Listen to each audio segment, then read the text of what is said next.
Cuando el dolor en el pecho comenzó a apretar, como si alguien estuviera aplastando mi corazón con sus propias manos, la primera persona en la que pensé fue en mi marido. Después de todo, él era médico, sabría qué hacer. Pero cuando llegué al hospital donde trabajaba, una enfermera se me acercó, con los ojos abiertos por el pánico, y me susurró algo que me heló la sangre. Cuando el doctor entre, no diga su nombre verdadero.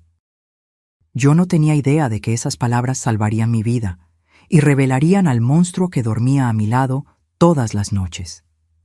Pero antes de continuar, verifica si ya estás suscrito al canal y escribe en los comentarios: ¿de dónde estás viendo este video? Nos encanta saber hasta dónde están llegando nuestras historias. El dolor comenzó durante la cena. No fue gradual, no fue una molestia que fue creciendo poco a poco.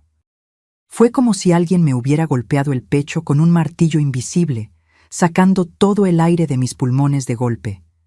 Dejé caer el tenedor en el plato y el ruido resonó en la cocina vacía. Mi marido, Ricardo, estaba de guardia de nuevo. Siempre era así. Vivía en el hospital y yo vivía sola en esa casa enorme que heredé de mis padres. Intenté respirar profundamente, pero el dolor solo empeoraba. Mi visión comenzó a nublarse y el mundo a mi alrededor empezó a girar. Me agarré a la mesa, intentando estabilizarme, pero mis piernas parecían de gelatina. Necesitaba ayuda, necesitaba a Ricardo. Con las manos temblando tanto que apenas podía sostener el celular, intenté llamarle. 1 vez, 2 veces, 3 veces. Nada. Directo al buzón de voz. Esa voz automática y fría informándome que el número no estaba disponible. No era la primera vez que sucedía. Ricardo siempre decía que era imposible contestar el teléfono cuando estaba atendiendo pacientes. Pero en ese momento, con mi vida pareciendo escaparse entre mis dedos, cada segundo de silencio al otro lado de la línea parecía una eternidad. No podía esperar. El dolor estaba aumentando, extendiéndose por mi brazo izquierdo, subiendo por el cuello. Yo sabía que aquello no era normal. Tomé mi bolso, me arrastré hasta la puerta y pedí un taxi por la aplicación. Mis manos sudaban tanto que tuve que intentarlo 3 veces antes de lograr confirmar la dirección. Hospital Ángeles del Pedregal. El lugar donde trabajaba mi marido, donde estaría segura. El viaje fue una pesadilla. Cada tope, cada frenada brusca, cada curva cerrada parecía amplificar el dolor. El conductor seguía mirándome por el espejo retrovisor, con la preocupación grabada en el rostro. Me imagino que tenía miedo de que me desmayara ahí mismo, en el asiento trasero de su coche. Yo también tenía miedo de eso. Cuando finalmente llegamos al hospital, casi no pude salir del coche sola. El conductor tuvo que ayudarme, apoyándome hasta la entrada de urgencias. Ni siquiera esperé a que se fuera. Simplemente entré tambaleándome por las puertas automáticas, directo a ese mundo de luces fluorescentes, olor a desinfectante y sonidos de monitores pitando. Una enfermera se acercó de inmediato. Tenía el rostro cansado de quien había trabajado un doble turno, pero sus ojos eran amables. Su gafete decía Sofía. Me ayudó a sentarme en una silla de ruedas y comenzó a hacerme preguntas. Mi nombre, mis síntomas, si tenía alguna alergia. Respondí todo mecánicamente, la voz saliendo débil y temblorosa. Mi marido trabaja aquí, logré decir. Doctor Ricardo Flores, es médico general. Por favor, ¿puede llamarlo?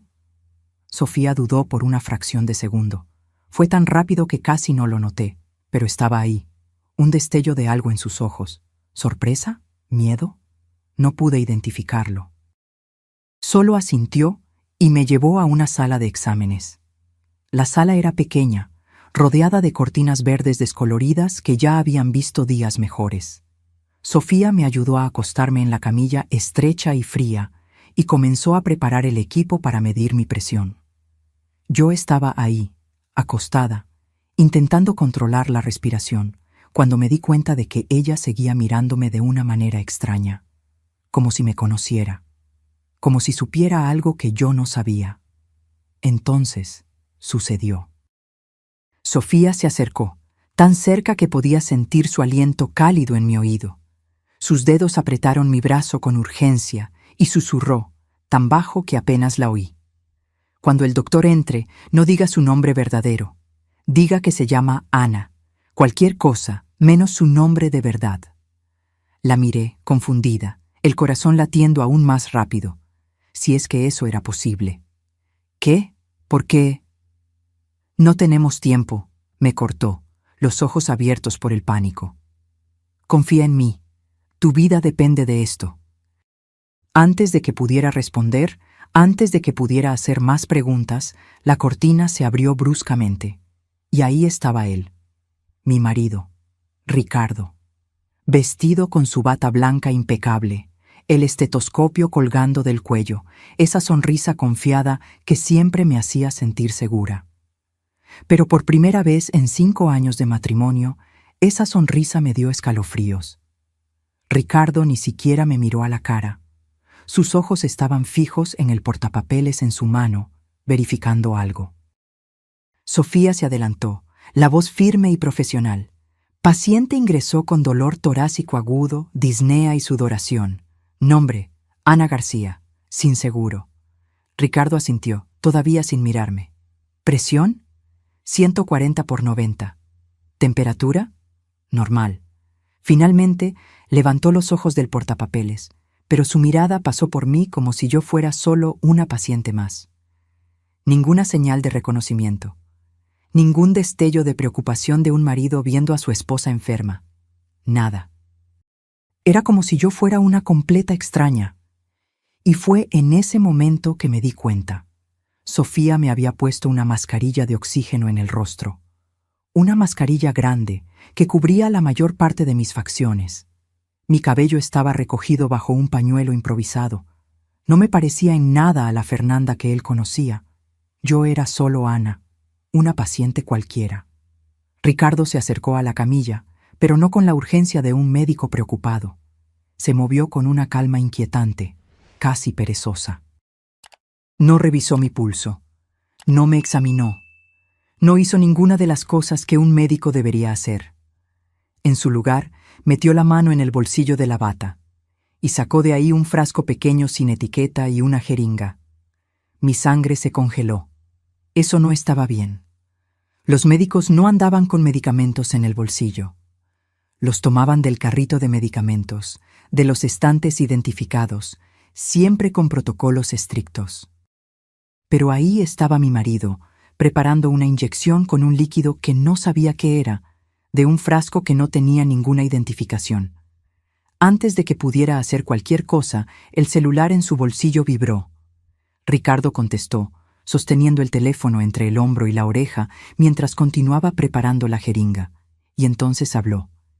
Y lo que dijo destruyó mi mundo. Sí, Mónica, puedes estar tranquila. El veneno actúa rápido. Parecerá un ataque al corazón natural. Nadie sospechará nada. Se rió bajo, un sonido que me dio náuseas. En cuanto esa tonta muera, toda la herencia será nuestra. Mañana mismo empezamos a liquidar los bienes. Mónica. Estaba hablando con Mónica. La doctora Mónica Díaz, su colega del hospital. La mujer que él siempre decía que era solo una amiga. La mujer que yo había invitado a nuestro último aniversario de bodas, que había apretado mi mano y me había llamado afortunada por tener un marido tan dedicado. Y ahí estaba él, mi marido, hablando de matarme, de envenenar a su propia esposa por dinero. La herencia de mis padres. Era eso lo que quería.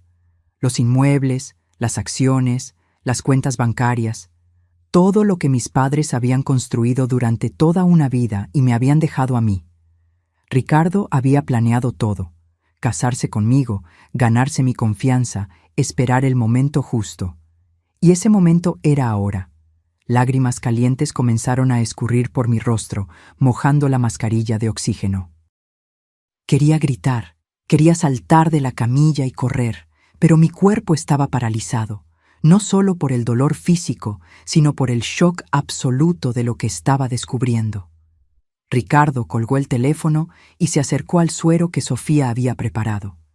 Con movimientos precisos y fríos, insertó la aguja en el tubo, inyectando ese líquido transparente que debería ser mi sentencia de muerte. «Deje descansar a la paciente», le dijo a Sofía sin ninguna emoción en la voz. «No permita visitas. Vuelvo en 10 minutos para constatar el deceso». Y entonces salió. Simplemente salió, como si acabara de recetar un analgésico común para un dolor de cabeza, como si no acabara de inyectar veneno a la esposa que juró amar y proteger. Tan pronto como la cortina se cerró tras él, Sofía se movió con una velocidad impresionante. Me arrancó el catéter del brazo, interrumpiendo el flujo del suero envenenado. Mi mano sangraba un poco, pero ella rápidamente lo detuvo con un algodón. «Respira», susurró, los ojos llenos de lágrimas. «Respira, Fernanda. Vas a estar bien. Cambié el veneno por un sedante ligero antes de que él entrara. Lo que inyectó no te va a matar». La miré sin poder procesar. «¿Cómo sabías?» Sofía me agarró la mano con fuerza. «Tu papá le salvó la vida a mi hija hace 3 años. Pagó la cirugía cardíaca cuando yo no tenía dinero. Nunca olvidé su rostro, y tú eres idéntica a tu mamá». Se secó sus propias lágrimas. Yo ya sospechaba del doctor. Ricardo, desde hace semanas. Oí conversaciones de él con la doctora Mónica en los pasillos, sobre deshacerse de su esposa, sobre la herencia. Cuando ingresaste y vi tu nombre en la pulsera, supe que era hoy, que hoy iba a intentar matarte. Yo estaba en shock, pero Sofía no tenía tiempo para dejarme procesar. Me jaló de la camilla con urgencia, sus dedos finos pero fuertes agarrando mi brazo. «Tenemos que actuar rápido», susurró, mirando nerviosamente hacia la cortina. «Ricardo volverá en 10 minutos esperando encontrarte muerta. Necesitamos hacer que crea que lo logró». «¿Cómo?», logré preguntar, la voz saliendo temblorosa y amortiguada por la mascarilla que todavía cubría mi rostro. Sofía respiró profundamente, como si estuviera a punto de contarme algo terrible. Y lo estaba. «Hay una paciente en la habitación de al lado, una mujer sin identificación, indigente. Falleció hace unos 15 minutos por complicaciones de una enfermedad crónica. Su edad es parecida a la tuya, y el cuerpo todavía está caliente». Tardé unos segundos en entender lo que estaba sugiriendo. Cuando lo entendí, sentí que se me revolvía el estómago. «¿Quieres intercambiar nuestra identidad?» «Es la única forma», dijo Sofía, firme. «Yo te pongo su pulsera y la tuya a ella. Ricardo examinará el cuerpo, declarará el deceso y nunca se dará cuenta de la diferencia. Ni siquiera mirará bien la cara. Él cree que ya moriste». Era una locura. Era macabro. Pero era mi única oportunidad de sobrevivir. «¿Y después?», pregunté. «Después de que declare que morí, ¿qué pasa?» «Te vas de aquí, ahora, por la puerta de atrás del hospital».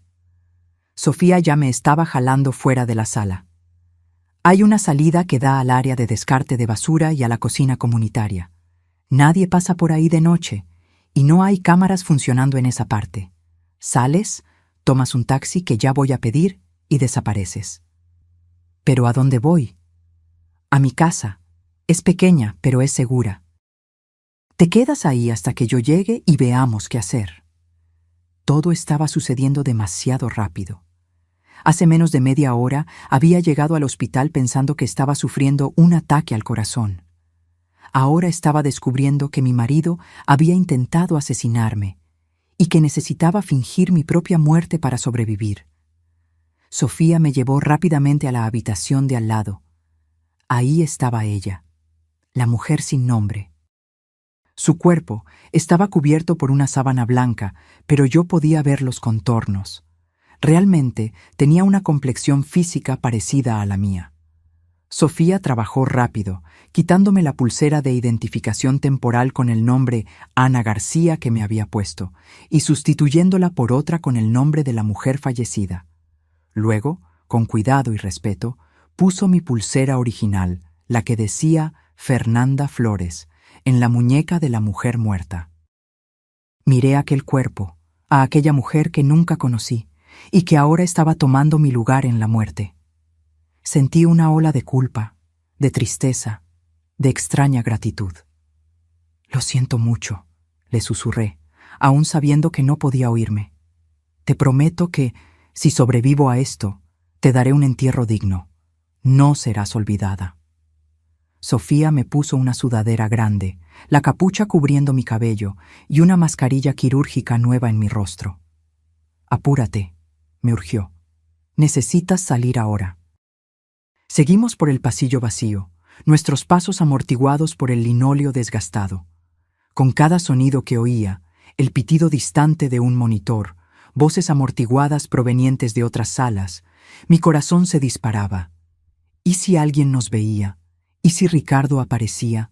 Pero la suerte, o tal vez el destino, estaba de nuestro lado. Llegamos a la puerta de atrás sin encontrarnos con nadie. «El taxi está esperando al final de esa calle», dijo Sofía, dándome un papel con su dirección. «El conductor es mi primo, puedes confiar en él. Ve directo ahí y no salgas de casa hasta que yo llegue, ¿entendiste?»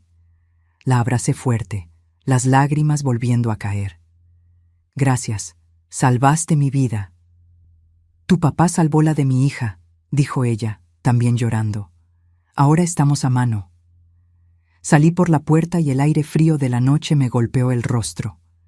Corrí por la calle oscura y desierta hasta encontrar el taxi. El conductor, un hombre de mediana edad con rostro amable, solo asintió cuando entré y me llevó sin hacer preguntas. La casa de Sofía era sencilla. Una construcción pequeña en las afueras, pero limpia y acogedora. Me senté en el sofá viejo y desgastado, abrazando mis rodillas, intentando procesar todo. Mi marido había intentado matarme, el hombre con quien compartía la cama, con quien reía, con quien planeaba un futuro. Había inyectado veneno en mis venas sin dudar, pensando solo en el dinero que heredaría. Las horas pasaron borrosas. No pude dormir. Me quedé solo sentada allí, mirando la pared, repasando mentalmente cada momento de los últimos 5 años, buscando señales que debía haber visto, señales del monstruo escondido bajo la máscara del marido perfecto. Cuando el sol comenzó a salir, oí la llave girando en la cerradura. Era Sofía, volviendo de la guardia. Encendió el televisor antiguo de la sala, y ahí estaba él, Ricardo, mi marido. En la pantalla, rodeado de cámaras y reporteros. Estaba llorando, lágrimas genuinas escurriendo por su rostro, la voz embargada de emoción. Anunció a todo el país que su amada esposa, Fernanda Flores, había fallecido de un súbito ataque al corazón en la madrugada. Pidió oraciones, privacidad, comprensión. A su lado, la doctora. Mónica ponía la mano en su hombro en un gesto de apoyo, sus propios ojos fingiendo tristeza. ¡Qué performance! ¡Qué actuación magistral! «Está planeando enterrar el cuerpo rápidamente», murmuró Sofía, mirando la pantalla con repulsión. «Sin autopsia, claro. Con el acta de defunción que él mismo va a firmar, nadie va a cuestionar. Y así, todos los bienes que tus padres dejaron van a parar a sus manos». Pero había un problema, un detalle que Ricardo no sabía. Los bienes de mi familia no estaban en cuentas simples que pudieran ser accedidas con un acta de defunción. Mi padre, siempre cauteloso, había estructurado todo a través de un fideicomiso complejo, con acceso controlado por biometría. Específicamente, por la lectura de mi retina. Sin mí viva para autorizar, Ricardo no podría tocar ni un solo centavo, y yo necesitaba garantizar que él nunca descubriera eso, al menos no hasta que yo estuviera lista para contraatacar. «Necesito ayuda», le dije a Sofía. «Conozco a alguien, un abogado de la familia, el licenciado Javier. Fue amigo de mi padre por décadas. Necesito hablar con él». Sofía asintió. «Voy a conseguirte un teléfono seguro». «Pero Fernanda, ¿estás segura de esto? Una vez que contactes a alguien, siempre hay riesgo de ser descubierta». «Lo sé», respondí, sintiendo una determinación nueva creciendo dentro de mí. El dolor, el shock, la tristeza. Todo todavía estaba ahí, pero algo más estaba naciendo. Algo frío, algo poderoso. Pero no me voy a esconder para siempre. Voy a destruir a Ricardo. Voy a hacer que pague por todo. 3 días después de mi muerte, estaba sentada en un elegante despacho en el centro de la ciudad. El licenciado Javier, el viejo abogado de la familia, estaba sentado detrás de una mesa de caoba maciza, mirándome como si estuviera viendo un fantasma. Y, en cierta forma, lo estaba. «Fernanda», susurró, todavía en shock. «Vi tu funeral por la televisión». «¿Cómo?» Le conté todo. Cada detalle sórdido, el veneno, la traición, el plan de Sofía, el intercambio de identidad.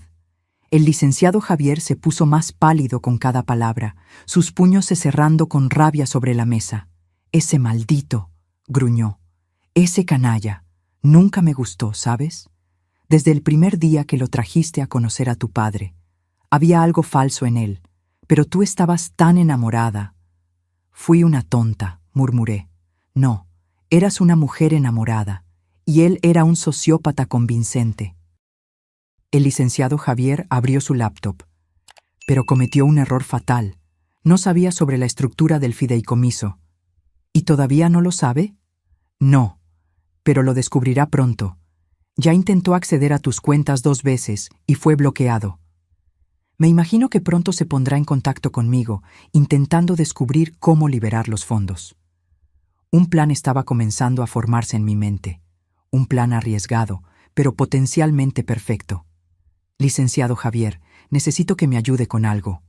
Algo grande». Se inclinó hacia adelante, los ojos brillando con interés. «Lo escucho».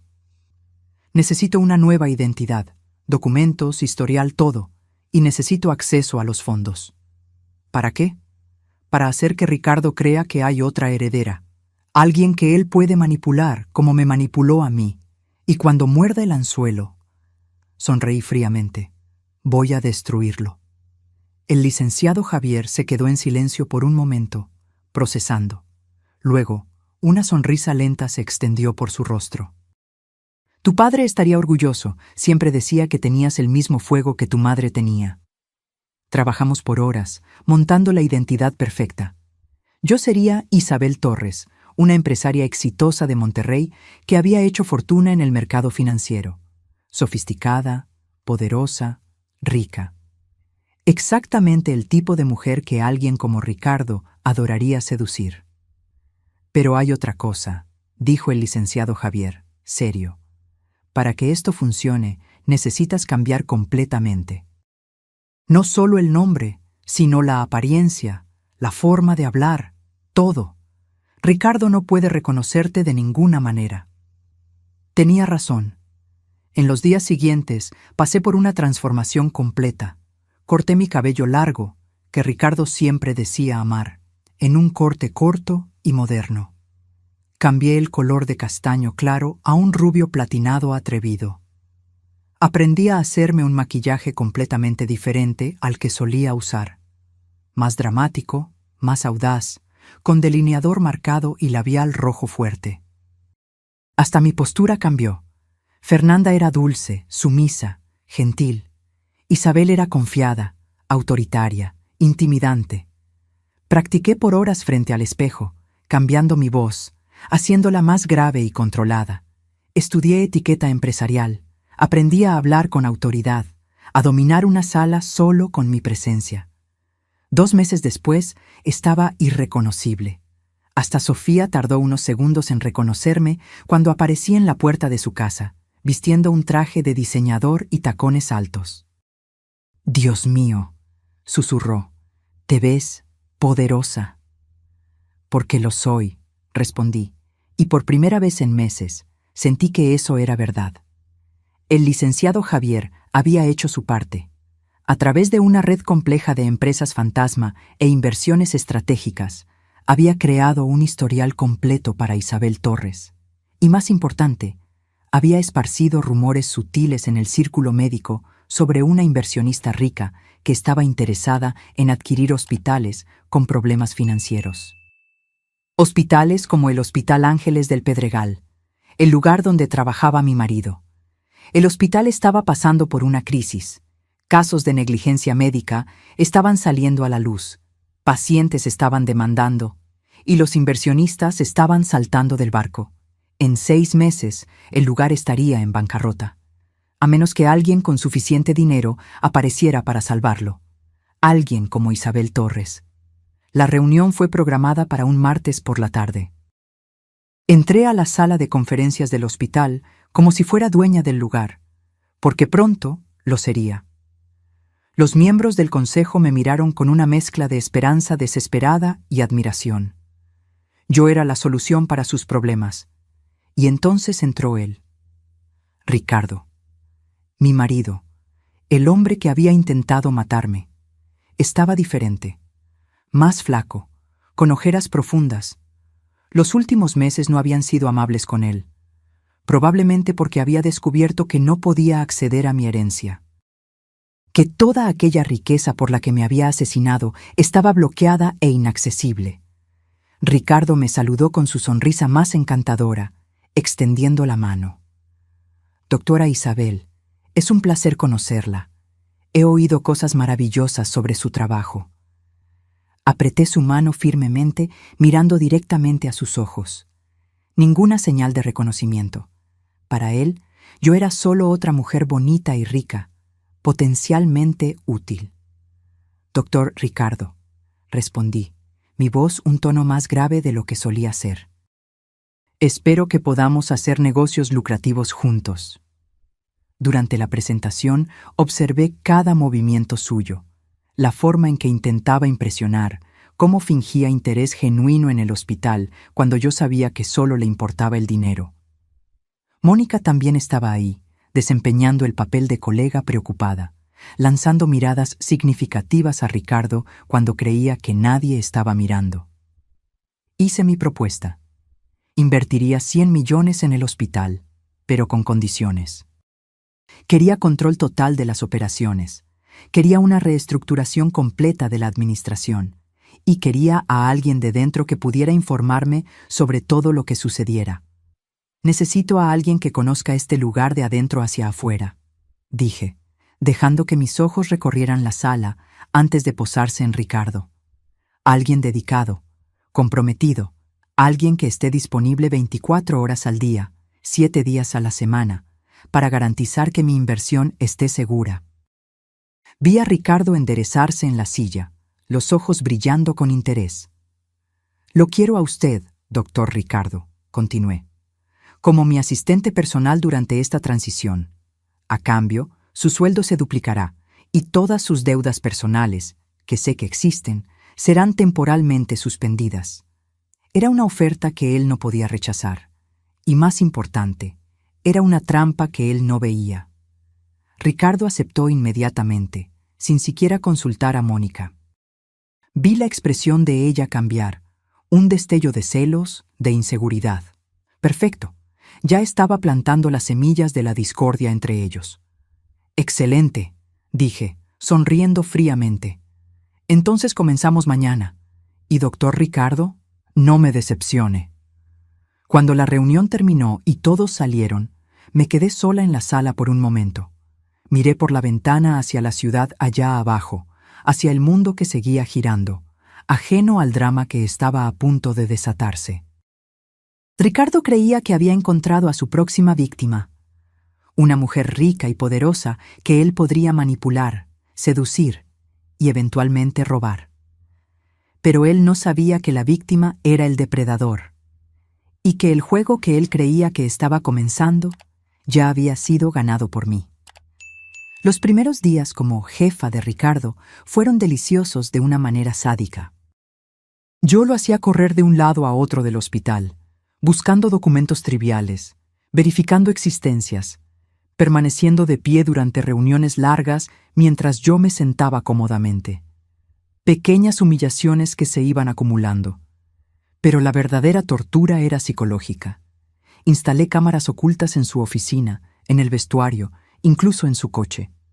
Con la ayuda de Sofía y de un técnico de confianza del licenciado Javier, transformé la vida de Ricardo en un reality show particular.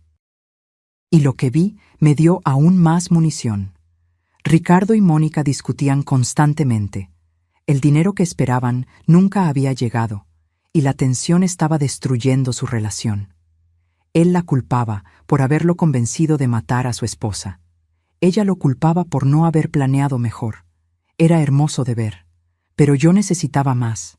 Necesitaba la confesión completa, en video, de ambos.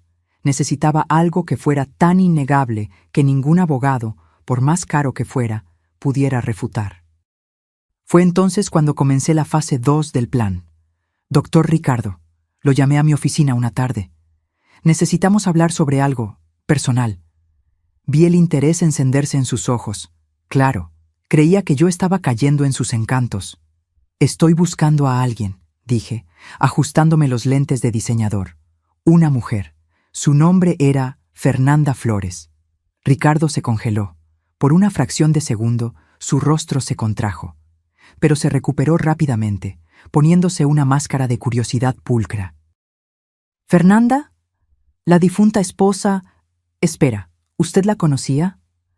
De cierta forma. Me acerqué a él, caminando lentamente alrededor de su casa, como un depredador circulando a su presa. Verá, yo estaba haciendo algunas inversiones con su familia, y recientemente descubrí algo interesante. ¿Qué? Su voz salió un poco tensa. Fernanda tenía una hermana gemela. Los ojos de Ricardo se abrieron. ¿Qué? Eso es imposible, yo... ¿Usted qué? Pregunté inocentemente.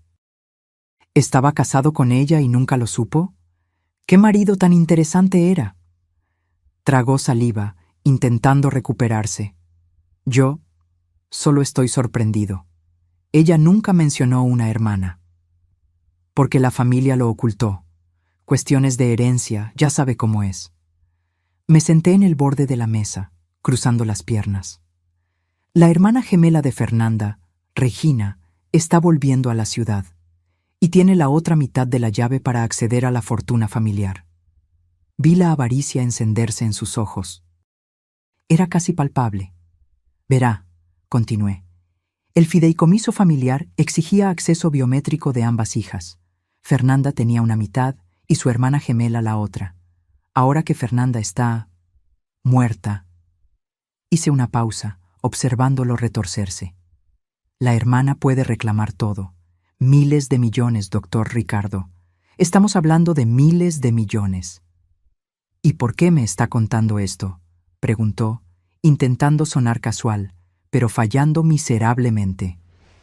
Porque la hermana gemela es ingenua, frágil, exactamente como lo era Fernanda. Fácil de influenciar. Sonreí. Y pensé que tal vez usted, con su experiencia en ganarse la confianza de las mujeres de la familia Flores, podría ayudarme. Era un anzuelo tan obvio, tan transparente, pero la avaricia vuelve estúpida a la gente. Y Ricardo mordió. ¿Cuándo llega?, preguntó, los ojos brillantes. En 2 semanas. Se hospedará en el Hotel Presidente Intercontinental, habitación 805. Pensé que le gustaría saber. Ricardo apenas pudo ocultar su entusiasmo. Tan pronto como salió de mi oficina, probablemente ya estaba planeando cómo seducir a la hermana gemela imaginaria. Pero había un problema con su plan. La hermana gemela no existía. ¿Y la habitación 805 del hotel? Era mía, equipada con cámaras de última generación y un sistema de grabación de audio profesional. 2 semanas después, Ricardo apareció en el hotel.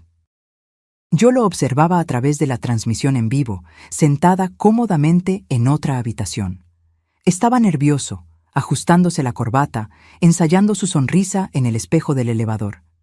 Llamó a la puerta de la habitación 805, y cuando la puerta se abrió, a quien vio fue exactamente a quien esperaba. Una mujer parecida a Fernanda, pero con un toque de inocencia extra, vestida de forma sencilla, con los ojos abiertos por la sorpresa. Era una actriz que el licenciado Javier había contratado. Una profesional, y era perfecta. «¿Doctor Ricardo?», dijo con voz tímida. La doctora Isabel dijo que usted podría ayudarme con algunos asuntos relacionados con la herencia de mi hermana. Ricardo entró en la habitación, encendiendo todo su encanto. Yo observé, asqueada, mientras él usaba las mismas tácticas que probablemente había usado conmigo. Los cumplidos, la atención fingida, la falsa preocupación. Pero la actriz estaba preparada. Ella lo llevó exactamente a donde queríamos. Comenzó a hacerle preguntas sobre Fernanda, sobre cómo murió, sobre el acceso a los fondos. Y entonces Ricardo cometió su error fatal. Creyendo que estaba solo con una mujer ingenua y confiable, creyendo que estaba creando a su próxima víctima, comenzó a presumir. Sobre lo inteligente que había sido, sobre cómo había planeado todo perfectamente, sobre cómo el veneno no dejó rastros. Tu hermana era demasiado dulce para este mundo, dijo, con una falsedad que me dio náuseas. Pero entre tú y yo, estaba en el camino, su dinero, ahora tuyo, estaba atrapado en burocracias. Yo solo aceleré el proceso. ¿Usted la mató?, preguntó la actriz, fingiendo shock, pero manteniendo la cámara oculta en el broche del vestido, apuntando directamente hacia él. Ricardo dudó, dándose cuenta de que tal vez había dicho demasiado. Pero entonces la avaricia habló más alto. Si lograba ganarse la confianza de la hermana gemela, el dinero sería suyo. Fue necesario, dijo, encogiéndose de hombros. Y fue limpio. Veneno que simula ataque al corazón. Mónica lo consiguió para mí. Nadie sospechó nada. Listo. Confesión completa. En video de alta definición, con audio cristalino. Pero yo no estaba satisfecha. Quería más. Quería a Mónica también. ¿Mónica?, preguntó la actriz. ¿Su colega? Ex-colega. Ex-amante también, de hecho. Ricardo se rió amargamente. Creíamos que sería fácil. Matar a Fernanda, tomar el dinero, vivir felices para siempre. Pero la tonta había estructurado todo de una forma tan complicada que ni siquiera pudimos acceder a un centavo. Meses de planeación, un asesinato perfecto y todo para nada. Pero ahora que yo estoy aquí, sugirió la actriz. Ahora es diferente. Ricardo se acercó a ella, el depredador volviendo a la superficie. Contigo a mi lado, podemos tomarlo todo. Yo sé cómo funcionan estas cosas. Confía en mí. Confiar en él. Las mismas palabras que me dijo en el altar, en nuestra boda. Las mismas palabras que yo, ingenua, había creído. La actriz envió un mensaje codificado, nuestra señal de que necesitaba salir. Le dijo a Ricardo que necesitaba pensar sobre todo eso, que era demasiado para procesar. Él estuvo de acuerdo, pero no sin antes intentar programar otra cita. Cuando ella salió de la habitación y me encontró en el pasillo, yo estaba temblando. No de miedo, sino de rabia. Pura y simple rabia. ¿Lo grabaste todo?, pregunté.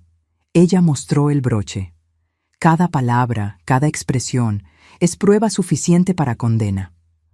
Pero había una parte más del plan, la parte más deliciosa. Es hora de que Mónica sepa, dije con una sonrisa fría, que su examante está intentando reemplazarla. Enviar el video de la confesión de Ricardo a Mónica fue sorprendentemente fácil. El licenciado Javier creó un perfil anónimo y le envió el archivo con un mensaje simple. Pensé que deberías saber con quién te estás metiendo. La reacción de Mónica fue inmediata y explosiva. A través de las cámaras que había instalado en el hospital, asistí en tiempo real cuando ella confrontó a Ricardo en el vestuario médico. La discusión fue épica. Ella gritaba, acusándolo de traición, de querer reemplazarla. Él intentaba defenderse, diciendo que solo estaba tratando de conseguir el dinero para los dos, pero ella no creía ni una palabra. «¿Ibas a deshacerte de mí?», gritó ella. «Después de todo lo que hicimos, después de que yo consiguiera el veneno, después de que yo te ayudara a planear todo, ibas a cambiarme por esa supuesta hermana gemela». «No es así», gritó Ricardo de vuelta. «Estaba intentando ganarme su confianza para nosotros, para los dos. Pero el daño estaba hecho. La confianza entre ellos, ya frágil, se había hecho añicos completamente. Y las personas desesperadas y desconfiadas cometen errores, grandes errores.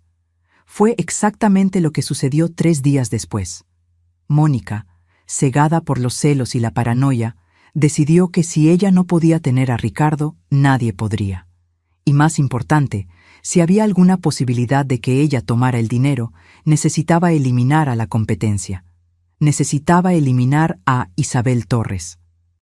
Consiguió una copia de la llave de mi apartamento, o al menos ella creía que la había conseguido.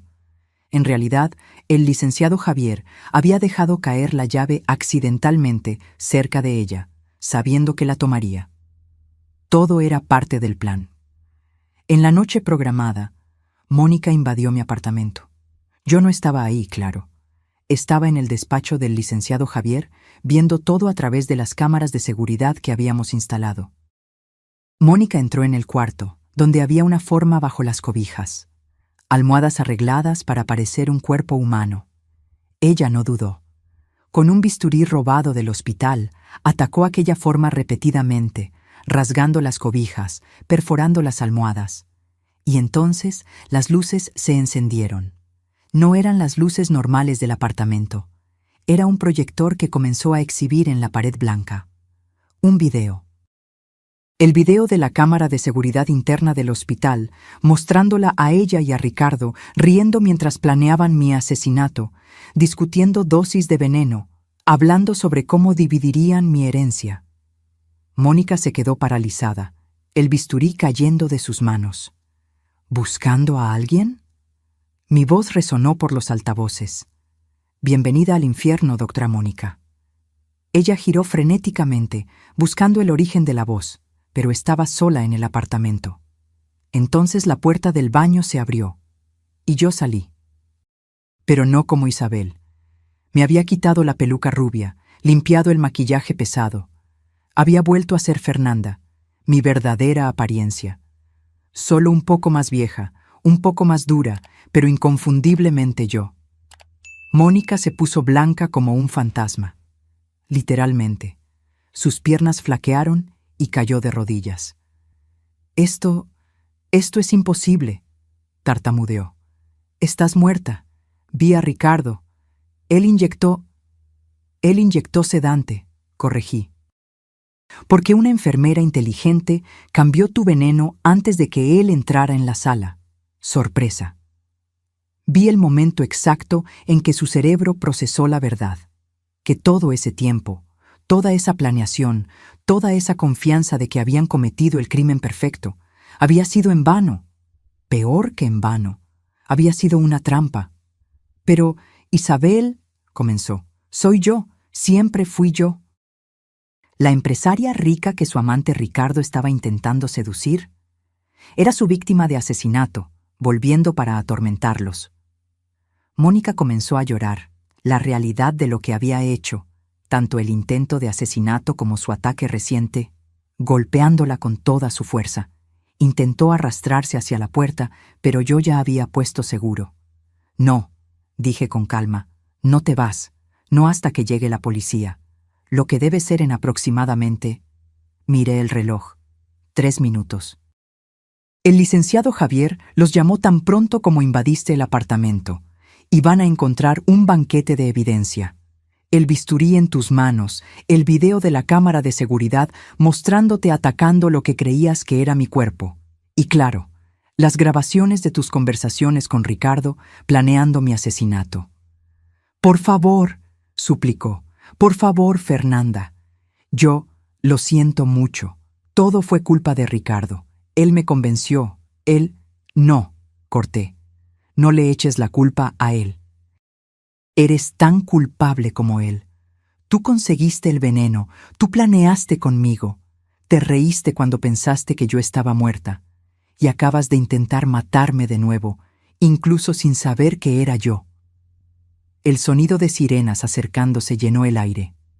Mónica se cubrió el rostro con las manos, sollozando incontrolablemente. Cuando la policía irrumpió en el apartamento, encontraron exactamente lo que yo había prometido. Mónica fue arrestada de inmediato, esposada mientras seguía llorando y gritando que era inocente, que había sido manipulada. Pero las evidencias no mentían. La detención de Mónica fue titular en todos los periódicos. Médica arrestada por intento de homicidio, gritaban las portadas. Pero lo mejor todavía estaba por venir, porque Ricardo todavía no sabía nada. Él se enteró de la detención de Mónica por la televisión al día siguiente. Yo estaba en mi oficina cuando él entró, frenético, el rostro pálido. «Doctora Isabel, ¿vio? Mónica fue arrestada. Ella intentó matar a alguien». «Sí, lo vi», respondí con calma, continuando con la revisión de los papeles en mi mesa. «Muy trágico. No entiendo. ¿Por qué haría eso? ¿A quién intentó matar?» Levanté mis ojos lentamente para encararlo. «A mí». Ricardo parpadeó, confundido. «¿Qué?» Invadió mi apartamento con un bisturí, pretendiendo asesinarme. Algo sobre celos y dinero, por lo que la policía descubrió. Me incliné hacia adelante. «Parece que ella tenía un flechazo por usted, doctor Ricardo, y no le gustó la idea de que usted sedujera a otras mujeres». Vi el pánico creciendo en sus ojos. Estaba comenzando a conectar los puntos, dándose cuenta de que el cerco se estaba cerrando. Yo no sabía», tartamudeó. «Está loca, completamente loca. Apenas la conocía, éramos solo colegas». «Mentiroso». La palabra salió como un latigazo. Ricardo se congeló. «¿Cree que no lo sé?», continué, mi voz volviéndose cada vez más fría. «¿Cree que no descubrí todo? ¿El amorío, el plan, el veneno?» «No sé de qué me está hablando». «Fernanda Flores». Dejé que el nombre flotara en el aire entre nosotros. «Su esposa, la mujer que usted asesinó por dinero». Ricardo se puso blanco. «¿Cómo usted? ¿Quién le dijo?» «Nadie tuvo que decirme». Me levanté, caminando lentamente alrededor de la mesa en dirección a él. «Porque yo soy Fernanda». Vi el momento exacto en que él entendió. El shock, el horror, la incredulidad, todo pasando por su rostro en rápida sucesión. Sus piernas cedieron y cayó en la silla detrás de él. «Esto es imposible», susurró. «Estás muerta. Yo vi el cuerpo». «No era mi cuerpo», dije simplemente. Era el de una mujer que realmente murió esa noche. Una mujer a quien di un entierro digno después, cumpliendo la promesa que le hice. Pero usted nunca verificó bien, ¿verdad? Tan confiado en su plan perfecto, tan ansioso por poner sus manos en el dinero, que ni siquiera miró bien la cara. Ricardo comenzó a hiperventilar. Pero Isabel, nunca existió. Era solo yo, todo el tiempo, observándolo, manipulándolo, haciendo que se enterrara cada vez más hondo. Me quité mis lentes de diseñador, limpié el maquillaje pesado con un pañuelo, quité la peluca rubia. ¿Me reconoce ahora? Él me miró fijamente y yo vi el reconocimiento final suceder. Su esposa, la mujer que había jurado amar, la mujer que él había intentado matar. ¿Por qué?, logró preguntar, la voz quebrándose. ¿Por qué hacer todo esto? Podrías haber ido directo a la policía. ¿Y dejarlo escapar con una sentencia leve? Alegando que fue crimen pasional, que Mónica lo manipuló, que usted estaba arrepentido. Me reí fríamente. No. Yo quería que sintiera cada momento de lo que yo sentí.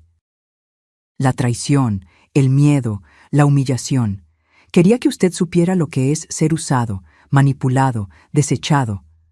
Fernanda, por favor, no me llame así. Mi voz era hielo puro. Usted perdió el derecho de decir mi nombre cuando inyectó veneno en mis venas. La puerta de la oficina se abrió. El licenciado Javier entró, seguido por 2 policías. «Doctor».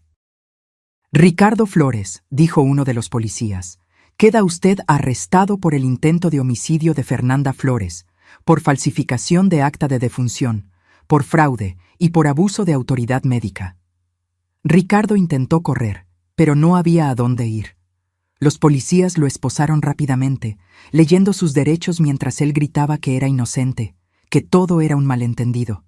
Pero entonces el licenciado Javier puso una tablet frente a él. Tal vez esto ayude a refrescar su memoria. Era el video. El video de él confesando todo a la actriz que él creía que era mi hermana gemela. Su voz clara como el cristal, admitiendo el asesinato, hablando sobre el veneno, sobre el plan con Mónica. Todo el color drenó del rostro de Ricardo. Ustedes me tendieron una trampa. Le dimos cuerda, corregí, y usted se ahorcó solo. Mientras los policías se lo llevaban, Ricardo giró la cabeza una última vez, mirándome con una mezcla de odio y desesperación. Se va a arrepentir de esto. Voy a probar mi inocencia. Va a pasar los próximos 22 años en la cárcel, interrumpí, si tiene suerte. Porque intento de homicidio de cónyuge, premeditado, con uso de sustancias tóxicas. Al juez le encantará este caso. Y fue arrastrado hacia afuera, sus gritos de protesta resonando por los pasillos. Me quedé sola en la oficina, las manos temblando ligeramente. No de miedo, no de tristeza, sino de puro alivio. Finalmente había terminado. El licenciado Javier puso la mano en mi hombro. Tu padre estaría orgulloso. Lo sé, susurré, sintiendo lágrimas finalmente brotar. Pero no eran lágrimas de dolor, eran de liberación. El juicio fue rápido, con todas las evidencias que habíamos reunido, los videos, las grabaciones de audio, los registros bancarios mostrando las transacciones sospechosas, el testimonio de Sofía sobre el cambio del veneno. Ricardo y Mónica no tenían defensa. Sus abogados intentaron de todo. Alegaron que los videos eran fabricados, que yo los había manipulado, que todo era una trampa elaborada. Pero la pericia técnica probó que cada grabación era auténtica, cada palabra, cada confesión era real. Me senté en la primera fila del tribunal todos los días, observando a Ricardo retorcerse en el banquillo de los acusados. Evitaba mi mirada, incapaz de encarar a la mujer que había intentado asesinar y que ahora lo estaba destruyendo. Mónica estaba en un estado aún peor. Su abogado había solicitado una evaluación psiquiátrica, alegando que estaba teniendo un colapso mental. Y lo estaba. Durante una de las audiencias comenzó a reír histéricamente, luego a llorar, sin poder parar. Fue retirada de la sala, sedada. Cuando llegó el momento de los veredictos, el juez leyó cada acusación con voz firme y grave. Culpable, culpable, culpable. Cada palabra era como música para mis oídos. Ricardo recibió 22 años, Mónica, 20. Ambos sin posibilidad de libertad condicional por los primeros 10 años.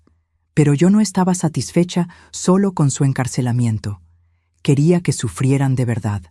A través del licenciado Javier, usé mi influencia y dinero para garantizar que Ricardo fuera enviado a una de las peores cárceles del país. No una prisión común, sino una para criminales violentos, donde un exmédico respetado sería visto como débil, privilegiado, un blanco fácil. Y para asegurarme de que nunca olvidara lo que había hecho, dispuse que copias del video de su confesión fueran accidentalmente filtradas dentro de la prisión. Todos los reclusos sabían exactamente quién era y lo que había intentado hacer. Mónica fue a la sala psiquiátrica de la prisión femenil, no por bondad, sino porque sabía que ahí ella tendría que enfrentar su propia mente rota todos los días, sin escapatoria. 3 meses después del juicio, hice una visita a Ricardo. La prisión era todo lo que esperaba. Paredes de cemento gris, el olor a humedad y desesperación, el sonido constante de puertas de metal golpeando. Ricardo fue traído a la sala de visitas luciendo irreconocible. Había perdido unos 20 kilos. El rostro estaba flaco y marcado. El cabello estaba comenzando a encanecer. Sus ojos, antes tan llenos de confianza y encanto, estaban hundidos y vacíos. Cuando me vio, se lanzó contra el vidrio que nos separaba. lágrimas escurriendo por su rostro. Fernanda, Fernanda, por favor, tienes que sacarme de aquí. No aguanto más. Ellos me tratan como basura. No puedo dormir. Yo... Bien, interrumpí con calma, mi voz fría como el hielo. Ahora sabes cómo me sentí esa noche, asustada, sola, traicionada por la persona en la que más confiaba. Lo siento, lo juro, lo siento. Fue un error, fue la avaricia, no estaba pensando bien. Perdóname, por favor. ¿Perdonarte? Me reí sin humor. No, no vine aquí para ofrecerte perdón, Ricardo. Vine para darte esto. Saqué de mi bolso un papel cuidadosamente doblado y lo presioné contra el vidrio. Era una cuenta, una lista detallada de todos los costos financieros, emocionales y psicológicos que él me causó durante nuestro matrimonio y con su intento de asesinato. Esto es lo que me debes, expliqué. Cada comida que te pagué, cada cuenta que cubrí, cada terapia que necesité tomar para superar el trauma. Sumando todo, incluyendo intereses y compensación por daños morales, da unos 3.000 millones. Sus ojos se abrieron en shock. Obviamente no tienes cómo pagar, así que pagarás de otra forma. Con cada día que pases en esa celda, con cada momento de sufrimiento, considéralo como un abono de tu deuda conmigo. Eres un monstruo, susurró. No, corregí. Tú eres el monstruo, yo soy solo la consecuencia. Me levanté para irme, pero me detuve en la puerta. Ah, y Ricardo, me aseguré de que nunca recibas reducción de pena por buen comportamiento. Tengo conexiones, así que disfruta tus próximos 22 años, porque los vas a cumplir cada segundo. Salí de la prisión sin mirar atrás, dejando sus gritos desesperados atrás. 5 años han pasado desde aquella noche terrible en el hospital. 5 años desde que mi vida fue puesta de cabeza y fui forzada a renacer de las cenizas de la traición. El Hospital Ángeles del Pedregal ya no existe, o mejor dicho, existe, pero ahora se llama Hospital Fernanda Flores, un centro médico de punta dedicado a tratamientos accesibles e investigación de calidad. Uso la fortuna que mis padres me dejaron para hacer la diferencia, para garantizar que otras personas no sufran negligencia médica como la que casi me mata. Sofía es la directora de operaciones, mi mano derecha en todo. Le dimos becas a su hija, que ahora se está graduando en medicina. Quiere ser cardióloga, para ayudar a otros como ella fue ayudada. En cuanto a la mujer sin hogar que salvó mi vida al tomar mi lugar en la muerte, cumplí mi promesa. Le di un entierro digno, con flores, música y una lápida bonita en el cementerio municipal. Su nombre, que descubrí después a través de investigación, era Rosa. Y cada año, en el aniversario de aquella noche, visito su tumba y doy las gracias. Ricardo sigue en la cárcel. Oí por el licenciado Javier que desarrolló problemas psiquiátricos severos, alucinaciones constantes, paranoia extrema. Pasa la mayor parte del tiempo en aislamiento, murmurando solo sobre venganzas e injusticias. Algunos dicen que enloqueció de verdad. Yo digo que finalmente está enfrentando la verdad de lo que hizo. Mónica está en una situación similar. La última noticia que tuve es que está completamente catatónica, sentada en silencio todo el día, con la mirada vacía. A veces, los guardias dicen, comienza a reír de la nada, o a llorar sin parar. Su mente se rompió completamente. ¿Y yo? Yo soy libre, verdaderamente libre. No solo físicamente, sino emocionalmente. La Fernanda ingenua y demasiado confiada que solía ser, murió en esa sala de urgencias. La mujer que resurgió es más fuerte, más lista, más cautelosa. Aprendí que confiar es importante, pero verificar es esencial. Aprendí que el amor verdadero no te mata por dinero. Aprendí que a veces la venganza no se sirve fría. Se sirve de forma meticulosa, calculada y absolutamente devastadora. Hay momentos en que me pregunto si fui demasiado lejos, si tal vez debía haber entregado a Ricardo y Mónica a la policía desde el principio, sin toda la elaboración.